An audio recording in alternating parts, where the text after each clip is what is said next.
यदि हनुमान को तनिक भी आभास हुआ तो वो मुझे लक्ष्मण को दंडित कर मुझे उसके साथ भूलोक से प्रस्थान कभी नहीं करने देगा। हनुमान ही नहीं भैया, ये तो हम भी नहीं करने देंगे आपको। हमें पीछे छोड़कर आपको हम कहीं नहीं जाने देंगे भैया। मेरे भ्राता, यदि मैं तुम्हें छोड़कर नहीं गया तो अयोध्या की प्रजा का ध्यान कौन रखेगा? नहीं भैया नहीं, अब इस प्रकार बार बार हम दोनों को अकेला छोड़कर नहीं जा सकते। आपके वनवास के समय आपने जो हमारे साथ किया हम वो पुनः होने नहीं दे सकते। हाँ भैया, उस समय तो मैं आपका आदेश मानकर लौट आया था, किंतु यदि इस बार ऐसा हुआ तो मैं आपके आदेश का उल्लंघन करूंगा। जब आप वनवास में थे तब भ्राता भरत नंदीग्राम में स्थित हो गए। शोकाकुल माताओं को अश्रु बहाते हुए, भाभी माओं को वियोग के दुख में घुलते हुए इस सुनसान राजमहल में मैंने अकेले देखा है। अब एक बार फिर से मैं वो कष्ट सहन नहीं कर सकता। भैया, पिछली बार तो हनुमान ने मुझे अपने प्राण त्यागने से रोक लिया, किंतु इस बार मुझे हनुमान भी नहीं रोक पाएंगे।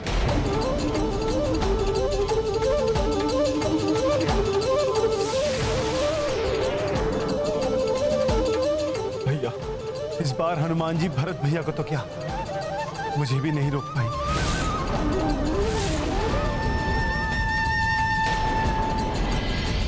मैंने प्रभु श्री राम के भूलोक त्यागने का संयोग उत्पन्न तो कर दिया है, किंतु उन्हें और उनके भ्राताओं को इस स्थिति में देखकर मुझे ऐसा प्रतीत हो रहा है कि मैंने उन्हें बहुत बड़ी कठिनाई में डाल दिया है।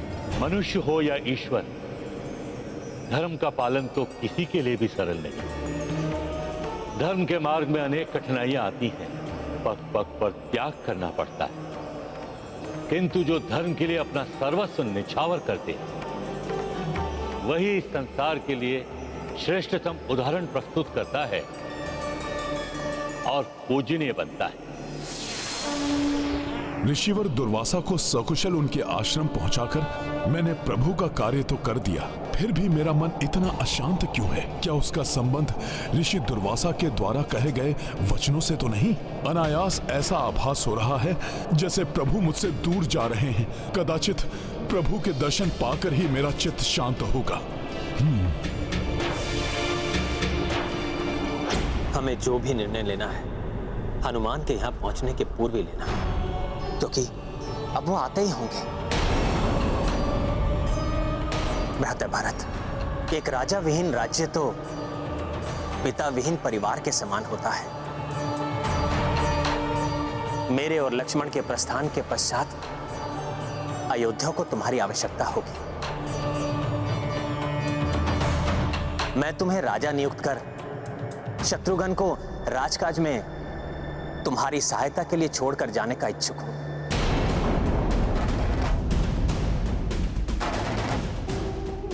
भैया, कृपया ऐसा ना करें। आप जो भी निर्णय ले हमें अपने साथ रखें। आपके बिना तो प्राण विहीन हो जाएंगे भैया, हम राजधर्म नहीं निभा सकेंगे। अब आप ही बताइए भैया, प्राण विहीन होकर जब हम एक दूसरे का ध्यान रखने में अक्षम रहेंगे तो राज्य का कार्यभार कैसे संभाल पाएंगे? इससे उत्तम तो यही होगा भैया कि आपकी आज्ञा ना मानने के दंड स्वरूप लक्ष्मण के समान हम दोनों को भी मृत्यु दंड दे दीजिए।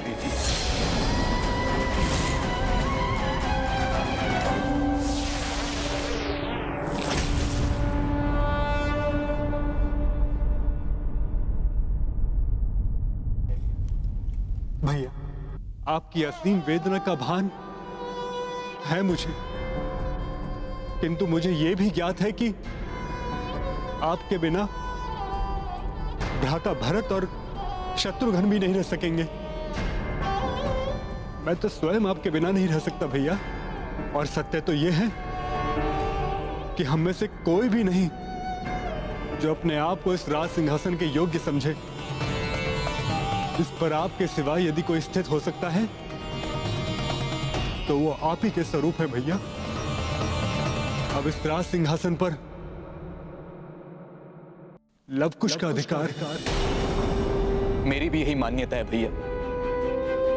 आपके पुत्र योग्य है, पराक्रमी है। युद्ध भूमि में उन दोनों के पराक्रम के हम साक्षी। बुद्धि, विवेक, ज्ञान सब में परिपूर्ण है वे। आपके बाद यदि इस सिंहासन पर कोई बैठने योग्य है तो केवल वही है भैया।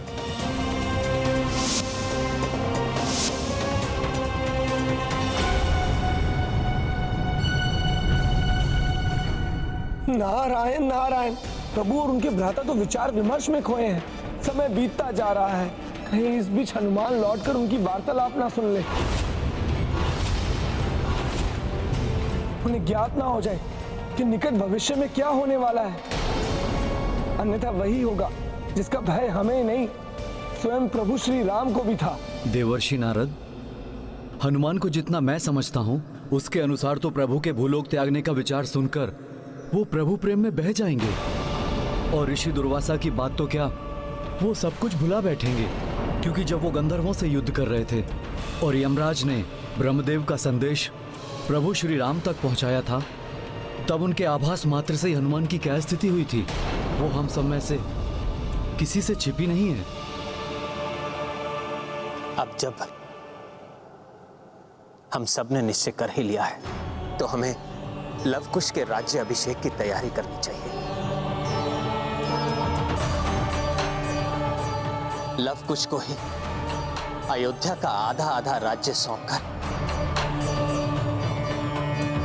हम चारों भ्राता एक साथ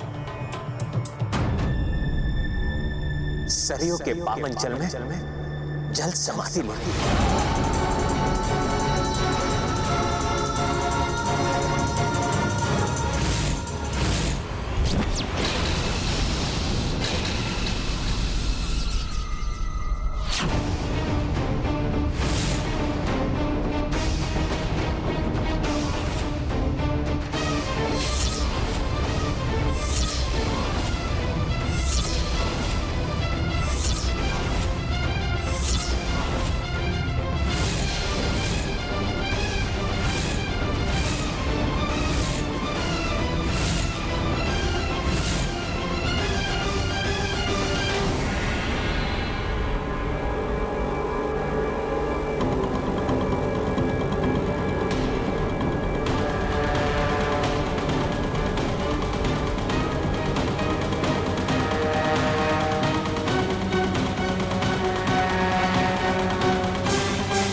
जी ने अवश्य सब कुछ सुन लिया है।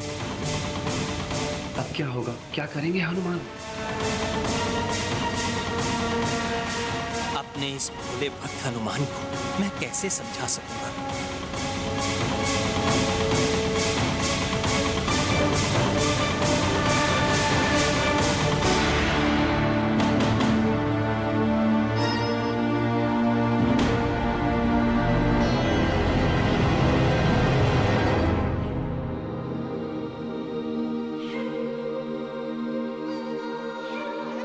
प्रभु, मैं ऋषि दुर्वासा जी को उनके आश्रम छोड़कर आ गया।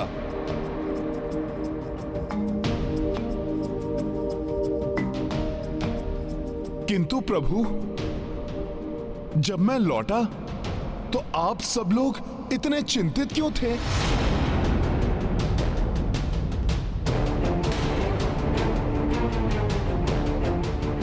प्रभु, ऐसी कौन सी चिंता है जिसके निवारण के लिए आप सभी यहां इतनी गंभीरता से विचार विमर्श कर रहे थे?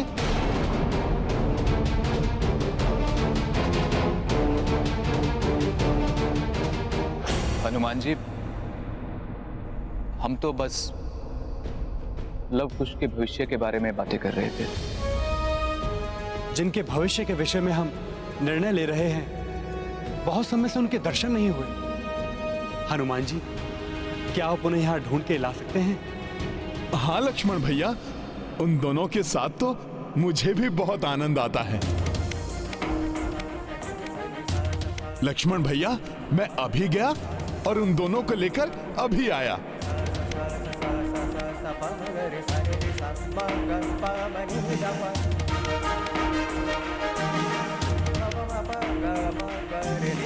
हमारा संपूर्ण परिवार हनुमान का ऋणी है। उससे ये बात अधिक समय तक छिपाना उचित नहीं है कि हम चारों भ्राता इस संसार का परित्याग करने वाले हैं। अभी तो उसे इस बात का ज्ञात नहीं है, किंतु कभी ना कभी तो अवश्य होगा। तब एक साथ दुखों का पहाड़ नहीं टूट पड़ेगा उन पर। अब जब हम निर्णय ले ही चुके हैं, तो आप तीनों लव कुश को समझाकर उन्हें उनके राज्य अभिषेक के लिए तैयार कीजिए। मैं हनुमान को बताने का, उसे समझाने का प्रयास करूंगा, जिससे वो धैर्यपूर्वक मेरा जाना स्वीकार कर सके। यह असंभव कार्य केवल एक ही स्थान पर संभव हो सकता है। मैं हनुमान को वहीं लेकर जाऊंगा।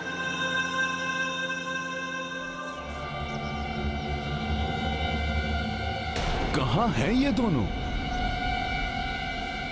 कहीं लक्ष्मण भैया ने मुझे वहां से हटाने के लिए तो लवकुश को ढूंढने के लिए नहीं भेज दिया?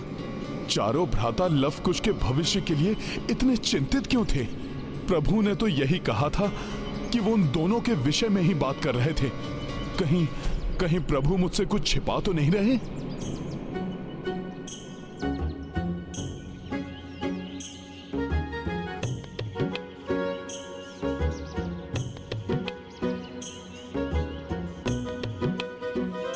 यहां मेरा पीछा कौन कर रहा है? अवश्य ये तो लवकुश ही हैं।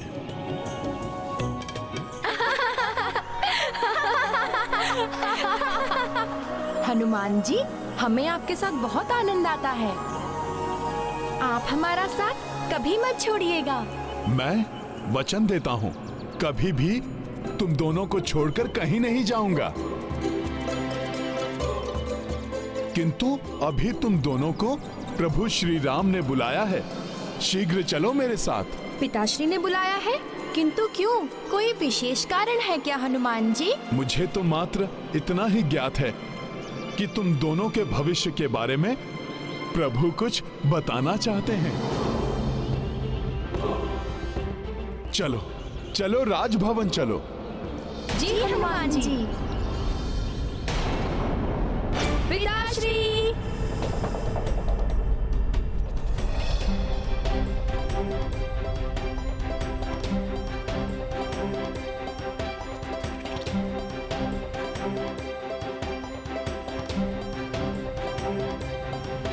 ये लीजिए प्रभु, मैं ले आया लवकुश को।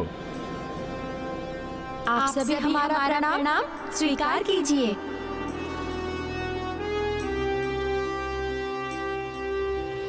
पिताश्री, बताइए, आपने हमें किस लिए बुलाया है? किसी शत्रु को पराजित करना है क्या? हम युद्ध के लिए तैयार हैं। आज्ञा दीजिए।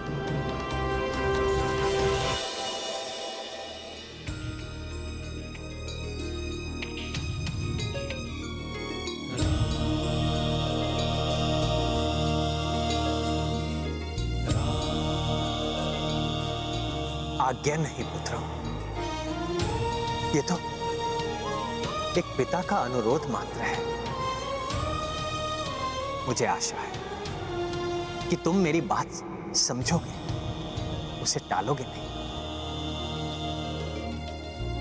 पिताश्री, आपका अनुरोध भी हमारे लिए आज्ञा समान ही तो है, और आपके आदेश का पालन करना तो पुत्र धर्म ही नहीं, राजधर्म भी है। आप आदेश दीजिए पिताश्री। आप जो कार्य देंगे हम उसे अवश्य पूर्ण करेंगे।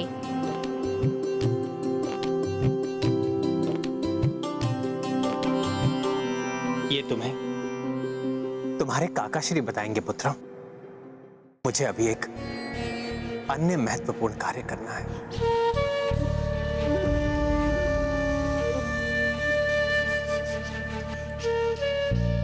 हनुमान, मुझे अभी अभी आभास हुआ है कि मुझे गोदावरी एवं फेना नदी के संगम पर स्थित वृषकपि तीर्थ के दर्शन करने के लिए जाना चाहिए। क्या आप मुझे वहां ले जा सकते हैं? प्रभु, आपके आदेश का पालन करना तो मेरा सौभाग्य होगा। तब हमें अभी प्रस्थान करना चाहिए। जो आज्ञा प्रभु। पुत्रों, तुम्हारे काकाश्री तुम्हें जो भी कहें, तुम्हारा उसे गंभीरता पूर्वक सुनना अत्यंत महत्वपूर्ण है। प्रभु श्री राम ने हनुमान को बताने के लिए उचित स्थान चुना है। वृषकापि तीर्थ जाकर कदाचित हनुमान अपने अस्तित्व का गूढ़ रहस्य भली भांति समझ सके।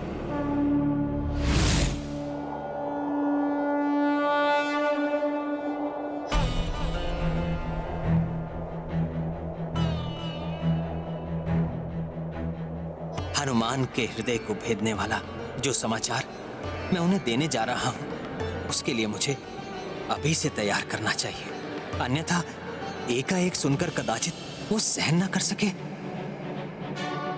किंतु मैं बताना प्रारंभ भी करूं तो कैसे? हनुमान, तुम तो मेरे वो भोले भक्त हो जिसने मेरे प्राण बनकर पग पग पर मेरा साथ दिया।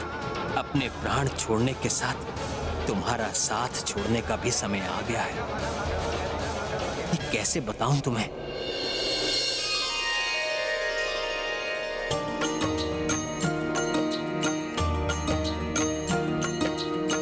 किन शब्दों मह किस विध बोले, कैसे प्रभु मन भक्त का तोड़े। निश्चित वैकुंठ धाम को जाना, किंतु सो को कहे हनुमाना। जय हनुमान। भरत लखन शत्रुघ्न भाई, लव कुश को कछु बोल न पाई। साहस कर जब हूँ कह दीन्हा, छल के किशोर नयन सुनीरा। सिया राम जय हनुमान। राम सिया राम जय हनुमान। ये गाथा महाबली हनुमत की, रुचिकर लीला राम भगत की। जय जय जय रघुनंदन राम, जय जय जय महाबली हनुमान। जय जय जय रघुनंदन। आपसे एक बात पूछूं? अवश्य हनुमान। कुछ ऐसी बात करो हनुमान जिससे ये हृदय विदारक समाचार तुम तक पहुंचाना मेरे लिए सरल हो जाए। मुझे ऐसा क्यों प्रतीत हो रहा है कि जैसे मैं यहाँ प्रभु पूर्व में भी कभी आया हूं, किंतु कब और क्यों उसका स्मरण नहीं है मुझे। इन दोनों महान नदियों गोदावरी और फेना के इस अद्भुत संगम को देखकर मुझे ऐसा आभास हो रहा है जैसे उस घटना का आज की हमारी इस यात्रा से बहुत गहरा संबंध हो। प्रभु,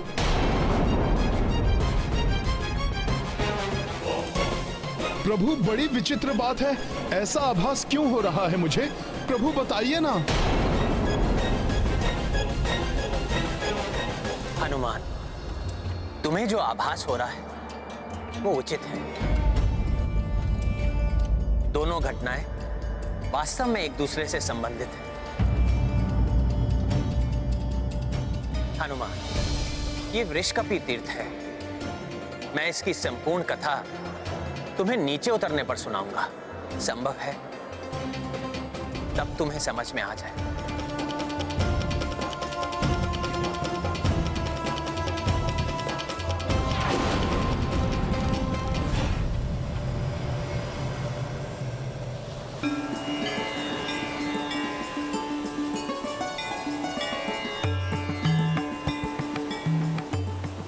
हनुमान, जैसा तुम्हें ज्ञात है, ये गोदावरी एवं पेना नदियों का पावन संगम है।